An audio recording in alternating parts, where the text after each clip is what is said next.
No te quedes fuera. Conversaciones sobre señales, tendencias y futuro. Cada lunes y miércoles a las 11 horas. Con Bárbara Ferrer. Somos divoxradio.com.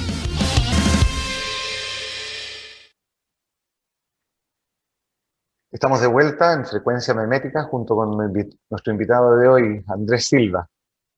Los invito a que nos sigan en nuestras redes sociales, en @divoxradio, en Twitter, Facebook, LinkedIn e Instagram. Y escuchen también nuestros programas en SoundCloud y en Spotify buscando Divox Radio. Andrés, anotaba algunos puntos que tú planteabas como grandes insights de estos procesos. Por un lado, revisar las creencias, reconocer lo que está sucediendo así como es, y, y no irse a buscar las respuestas desde el inicio, digamos, poder escuchar esto emergente. Cuéntanos un poco de algunas iniciativas, qué es lo que has ido viendo en esas sensibilidades, como en qué han estado metidos, digamos, en estos procesos.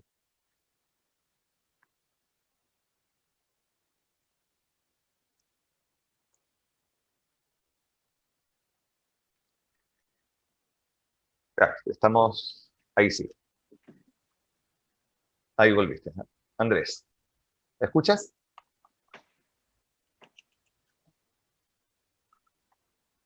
Hola, Pablo. Estamos en Hola. vivo, así que ahí sí. No te estoy escuchando. Ahora sí. Hola. Hola, ahí sí. Sí, perdón, ahora sí, se desconectó. Ya, perfecto. Perdón. Bueno, esto es lo que sucede en los programas en vivo, así que, Así es. Andrés, lo que te decía es, veníamos conversando de ciertas insights que tú ponías, que tienen que ver con revisar las creencias, atender lo emergente, reconocer las cosas en el estado en las que están. Cuéntanos un poco cómo ha sido tu experiencia de llevar eso a la acción, en distintos escenarios en que se conjuga, digamos, este rol público-privado, digamos, donde llegan actores de lo público, de lo privado, a ver cómo construimos futuro de alguna forma. Bueno, yo creo que en gran medida hoy percibo una necesidad de hacernos nuevas preguntas y veo una predisposición que antes no la veía tan latente de personas que hoy tienen ganas, necesidad de reunirse, de reflexionar, de pensar, pero por otro lado a la vez el desafío de administrar esa tensión entre, como algunos le llaman, yo creo que equivocadamente, ¿verdad?, en lo concreto y por otro lado esta necesidad de reflexionar y de pensar las cosas, ¿verdad? Y esto es un desafío que lo vivimos en distintas iniciativas, Pablo. No es fácil salirnos de la máquina, no es fácil salirnos de ese hacer tan frenético y reflexivo en el que estamos involucrados en esa carrera que a veces no nos lleva a ningún lado. Entonces, como un elemento transversal, creo que gran parte de lo que necesitamos hacer es reivindicar y darle lugar de nuevo a la pausa, al silencio, a la reflexión, a un diálogo pausado, generativo, abierto. De a poco creo que se van dando las condiciones, porque si no seguimos haciendo más de lo mismo. Y eso cuesta mucho. Sí, y es que difícil muchas veces es lograr entrar en ese espacio de diálogo generativo, digamos.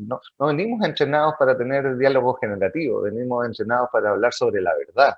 Por lo tanto, políticamente correcto, yo podría dejar que tú hables y simplemente escuchar lo que tú dices para que termines de decir lo que vas a decir, para yo decir lo que yo tengo que decir, porque voy a poner una verdad al lado de la otra. Y es muy difícil construir soluciones complejas desde ese lugar, digamos. Así es, y ahí es donde creo que sí, lo metodológico la facilitación de estas conversaciones se convierte en un recurso crítico y central. Cuando eso es bien llevado, la gente tiene predisposición a participar, pero permanentemente tenemos que ir haciendo de alguna manera este ejercicio de administrar la tensión entre estas ganas locas de dar respuesta, de hacer, y por otro lado, cómo sostenemos la reflexión. Esto lo veo desde Ocara, que es bueno, la empresa que fundamos junto a Sebastián Silva y Nacho Pérez del Castillo, acompañando a muchas organizaciones, sobre todo en el sector privado, en su proceso evolutivo. Lo veo desde las iniciativas de ARCA, de las que podemos hablar en breve, y en otros espacios donde estamos hoy conectando a las élites en el Paraguay, con el gran desafío de plantear de que el cambio que necesitamos es un cambio de perspectiva. Y lo sorprendente de esto es que, como decíamos, uno de los mayores desafíos es que los miembros de las élites tengan tiempo para reflexionar, ¿verdad? Entonces, ¿cómo podemos ser élites si no tenemos tiempo para pensar las cosas, para reflexionar y para ese proceso de darnos cuenta de que nos estamos dando cuenta? Y Andrés, cuando tú planteas esto, cuéntanos un poco sobre la segunda transición, como, ¿por Bueno, dónde por un va lado, eso? el proceso de la segunda transición, un libro que estamos terminando desde ARCA, donde bueno, venimos investigando los patrones culturales de las élites paraguayas de la década del 50 al 60, un trabajo muy parecido al que te tocó hacer con Daniel Fernández, con el libro de la nueva élite, y decidimos llamarle segunda transición porque, bueno, en Paraguay en el 89, después de 35 años de dictadura, se instala la transición a la democracia y llevamos más de 30 años en esta eterna transición, que fue una transición a la democracia formal, pero no todavía la democracia como un modo de convivencia. Es realmente impresionante, Pablo, reconocer que esos patrones culturales que estuvieron presentes en la época de la dictadura y en los inicios de la transición a la democracia siguen muy vigentes en el Paraguay. Y bueno, hoy aparece una tensión muy significativa en todo sentido y un malestar que se está engendrando que no sabemos en qué va a terminar. Entonces lo que planteamos en la segunda transición es que el cambio no se puede reducir a un cambio de sector, a un cambio de partido y tampoco a un cambio generacional. Me tocó a mí liderar una de las organizaciones juveniles más importantes del país, allá por el año 2000-2001, Juventud que se mueve. Salimos 100.000 jóvenes con la camiseta de la selección paraguaya, la albirroja, a limpiar las calles de Asunción el día en el que nos declararon el segundo país más corrupto del mundo. Y bueno, y como una respuesta a eso salimos a hacer un acto simbólico de limpiar físicamente, pero plantear que la limpieza tenía que ser más profunda, ¿verdad? Entonces, se instaló en algún momento en Paraguay la creencia de que el cambio generacional es lo que va a resolver muchos de los desafíos que tenemos, pero hoy nos damos cuenta que fue una gran trampa, porque cambian las generaciones, pero la perspectiva sigue siendo la misma. Entonces, en la segunda transición planteamos que esto no pasa solo por un cambio generacional, un cambio de sector político, sino sobre todo por un cambio de perspectiva, y es un desafío enorme, ¿verdad? Entonces, además de la investigación, además del libro, estamos tratando de darle una experiencia, la posibilidad, digamos, a referentes de las élites paraguayas de articular esta intención a través de un proyecto al que le llamamos por el momento Politribu, pero va a cambiarse el nombre, es un nombre interno, que es el proyecto que estamos ahora prototipando, ¿verdad? Donde, ¿qué estamos haciendo? Estamos conectando a referentes de las élites culturales, políticas, sociales, económicas, en grupos autogestionados de reflexión y de aprendizaje y de construcción de confianza. Y bueno, no conozco del todo la realidad chilena, pero eso es una gran innovación en nuestro país, en donde todavía la mayoría de las iniciativas son sectoriales y gremiales.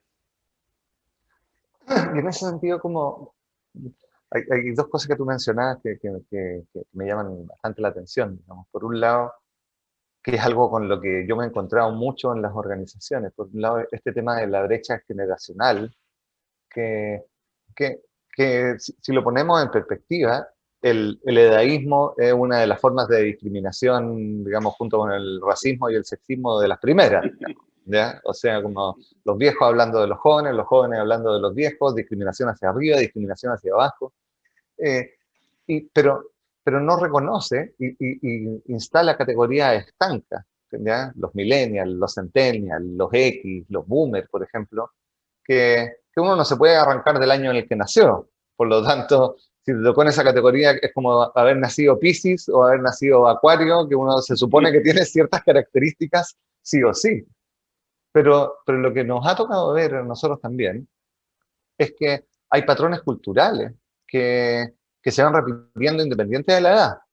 Y hay personas que son profundamente creyentes en que existe una verdad superior y tienen 70 años, o tienen 15, o tienen 20, y se mueven con esa creencia de trasfondo.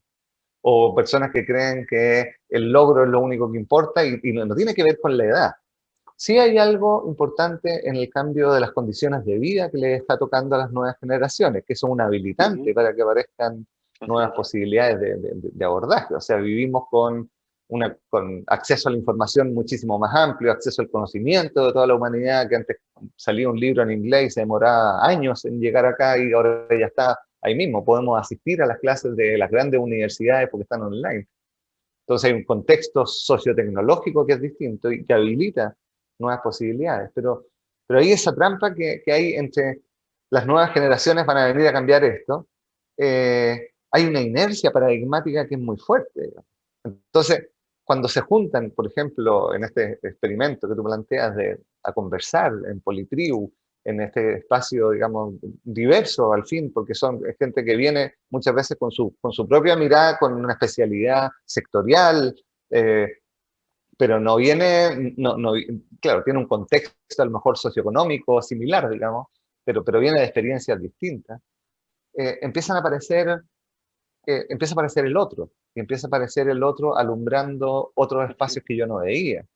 Y la conversación deja de ser de quién tiene la razón, cuál es la verdad, a, mira, miramos este fenómeno desde distintos lados y podemos llegar a una explicación más grande, más amplia, más abarcadora, y que dé nuevas soluciones, que es precisamente lo que necesitamos. Y es la zona de riesgo en la que uno tiene que entrar. Así es, y es realmente maravilloso el ir descubriendo cómo la gente, a partir de estas interacciones, empieza a darse cuenta de cuán aislados estábamos cada uno en nuestro pequeño sector, tratando de dar respuestas a temas que no pueden ser resueltos en esa dimensión solamente. Entonces, bueno, son personas todas que están liderando iniciativas de alto impacto, tanto del sector privado como público, de la sociedad civil, y estamos realmente muy entusiasmados, Pablo, con este desafío, ¿verdad?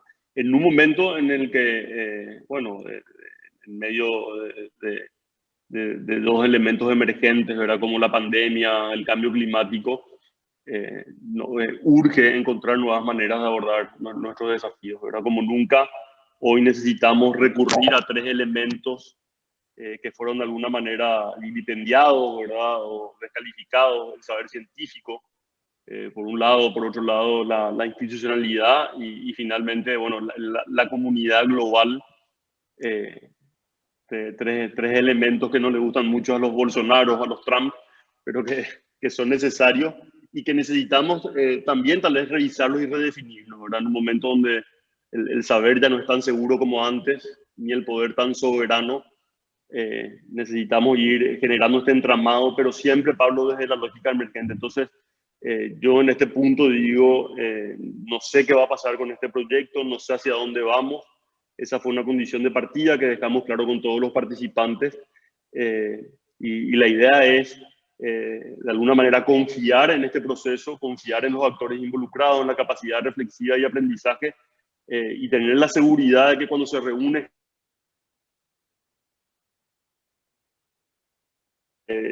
con una trayectoria reconocida, etcétera, y generamos las condiciones para la emergencia y la inteligencia colectiva, algo bueno va a terminar sucediendo. Ahí, Andrés, ¿me escuchas? Porque veo tu imagen congelada.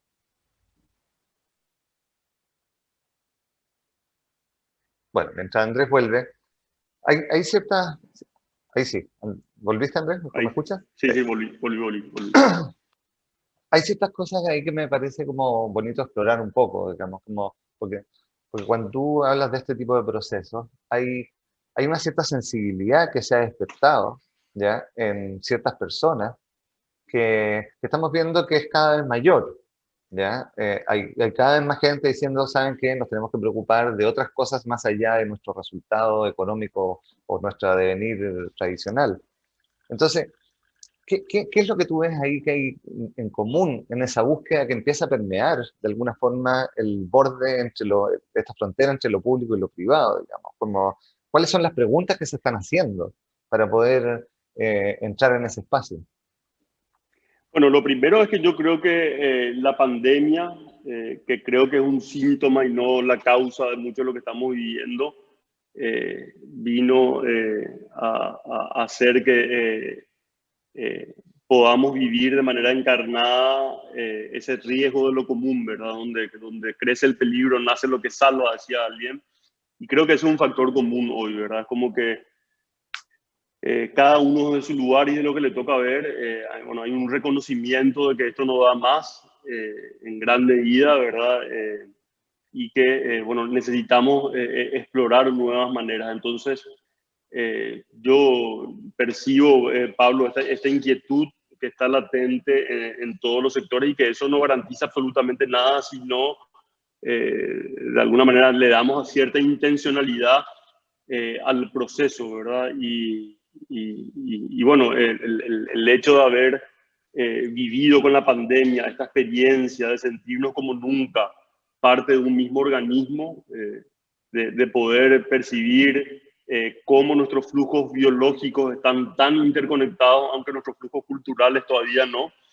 Creo que es una gran oportunidad como humanidad, saliendo del cliché de que la crisis es una oportunidad. Y bueno, yo por lo menos tengo muy presente que todo puede ir peor, pero que no podemos dejar de hacer el intento de explorar nuevas posibilidades. Entonces, bueno, este escenario, digamos, donde todo está tan movido, donde todos sentimos este riesgo tan latente, creo que debemos aprovecharlo en el buen sentido de la palabra. Eh, y sobre todo tratando de buscar respuestas que vayan más allá de los caminos explorados, ¿verdad?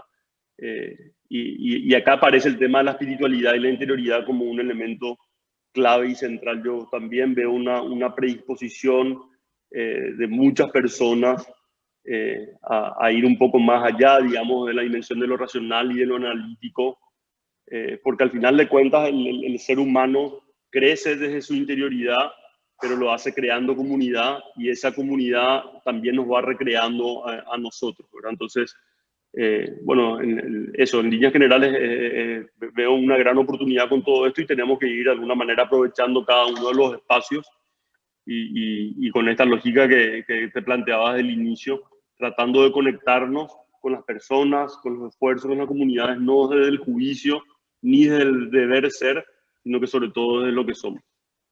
¿Y ahí cómo haces? Porque esta inercia buscadora de respuestas muchas veces nos lleva a que una de las primeras preguntas siempre sea, bueno, ¿cómo lo hacemos? ¿Está sucediendo esto? ¿Qué hacemos ahora? ¿Cómo lo hacemos ahora? Digamos. Y cuesta un poco salir desde de la pregunta de la praxis para poder llegar a una pregunta más ontológica, para poder llegar a una pregunta, bueno, ¿quiénes estamos siendo? Y cuáles son las implicancias de esa explicación que nos damos de quiénes estamos siendo. Y por lo tanto, cuáles son los emergentes que surgen desde ahí y qué pasa si reconfiguramos esa pregunta antes de irnos a buscar respuestas. Y hay una pista ahí que tú planteas en la comunidad, en lo espiritual incluso, digamos, no entendiendo, tendemos a linkear lo espiritual con lo religioso. Lo espiritual, como comprenderse, parte probablemente de algo muchísimo más grande que uno. Pero, Mira, ¿cómo se Pablo, sortea esa pregunta inicial, digamos, del yo creo cómo? que es devolviéndole la pregunta a la gente. Muchas veces lo que convocamos estos espacios nos vemos como que en la tensión de querer nosotros resolver las cosas y nosotros querer responder a la ansiedad de la gente. Esa es una gran trampa. Cuando aparece esto en los espacios en los que estoy, yo le devuelvo esa pregunta a la gente, entendiendo que estamos entre adultos, ¿verdad? Que estamos interactuando entre adultos y de que es bueno que todo esto aparezca, de que estas tensiones, las ansiedades, el problema es cuando pasamos por alto esas experiencias y a partir de ahí va surgiendo esto de darnos cuenta. Y por otro lado, Pablo, yo diría que para mí el mayor desafío es ir desde la reflexión de lo que estamos haciendo, de lo que estamos conversando, etcétera, y ir encontrando esos pequeños goles que pueden ayudarnos a ganar confianza en el proceso. Eso es importante, y es importante también devolver la responsabilidad a los miembros de estos grupos, de estas iniciativas, de estas respuestas, ¿verdad? Y es algo que está pasando. Hay un libro que me regalaron hace poco que se llama, creo que se llamaba Las matemáticas, una ciencia muerta, y decía precisamente que las matemáticas dejaron de evolucionar como ciencia a partir de que el factor económico empezó a incidir en la búsqueda de resultados predefinidos en los investigadores matemáticos. Y a partir de ahí fue muriendo la matemática como ciencia pura, cuando en realidad muchos de los insumos que las matemáticas permitieron como humanidad para generar cambios se dieron a partir de ese ejercicio de la ciencia pura, sin la necesidad de buscar un resultado preestablecido.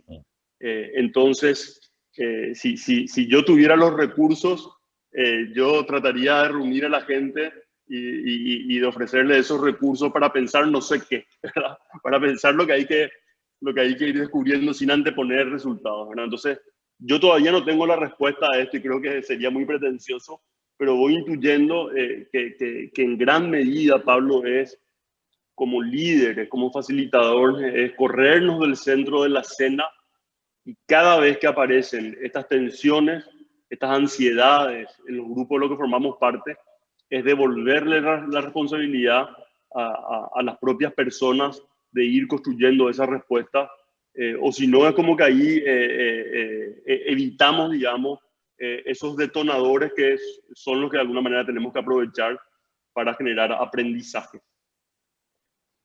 Andrés Silva, muchísimas gracias por aceptar la invitación. Creo que aquí hay algo que queda y que yo creo que para la audiencia en general es muy relevante. Empecemos a buscar más preguntas que respuestas. Tenemos esa capacidad creativa también de aprender a preguntarnos de formas distintas y no a preguntarnos a la pregunta específica que nos va a llevar al resultado que ya tenemos determinado. Y mucho de eso sucede en la conversación en comunidad. Así que nuevamente gracias por aceptar la invitación y por traer estas reflexiones a esta frecuencia memética. Bueno, muchas gracias, Pablo. Un abrazo grande, y estamos en todas las plataformas desde Arca Latam apostando a muchas de estas conversaciones, así que les invitamos a la gente a que nos siga y que, bueno, sigamos en contacto todos. Un fuerte abrazo. Perfecto, nos vamos entonces a una pausa musical antes del cierre y ya volvemos en Frecuencia Memética en Divox Radio.